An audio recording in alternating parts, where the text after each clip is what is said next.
Magic was never about escaping reality, it was about understanding reality at a deeper level.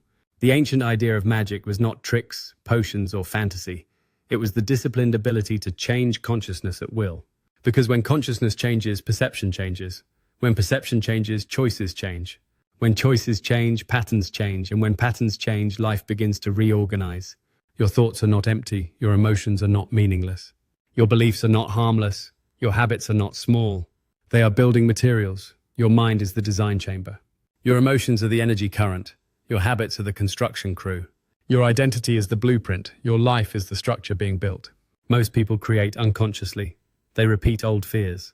They react from old wounds. They inherit beliefs and call them truth. They live from survival and call it wisdom. But the conscious creator begins to wake up inside the pattern. They notice this thought is building fear. This emotion is feeding lack. This habit is reinforcing the old self. This relationship is draining my field. This belief was inherited, not chosen. That noticing is the beginning of lucidity. To become conscious is to stop being controlled by the programming you did not choose. It is to look at your life and say, what am I building with my attention? Because attention is creative. Whatever you keep feeding begins to grow. If you feed fear, fear becomes your atmosphere. If you feed resentment, resentment becomes your lens. If you feed lack, lack becomes your expectation.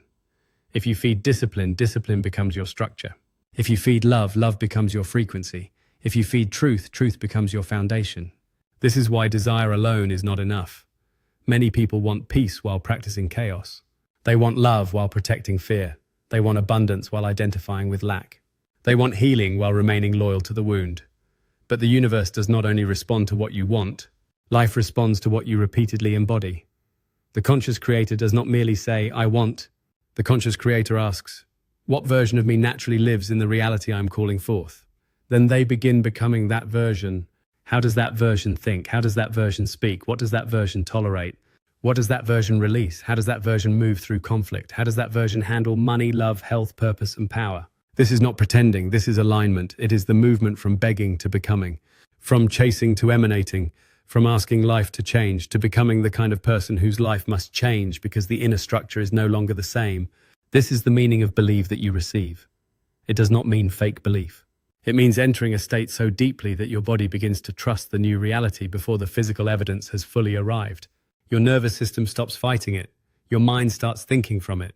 Your behavior starts expressing it. Your identity starts stabilizing around it. Then desire becomes less distant. It becomes embodied. The old self says, when I see it, I will believe it. The conscious creator says, when I become it, I will see it. This is magic without magic. Not supernatural power, but conscious alignment. Not control over others. But mastery over self, not ego pretending to be God, but the human remembering that divine intelligence moves through disciplined awareness, purified intention, love, and action. Understand clearly, power without love becomes distortion. Will without wisdom becomes force. Manifestation without humility becomes ego. Spiritual knowledge without discipline becomes fantasy.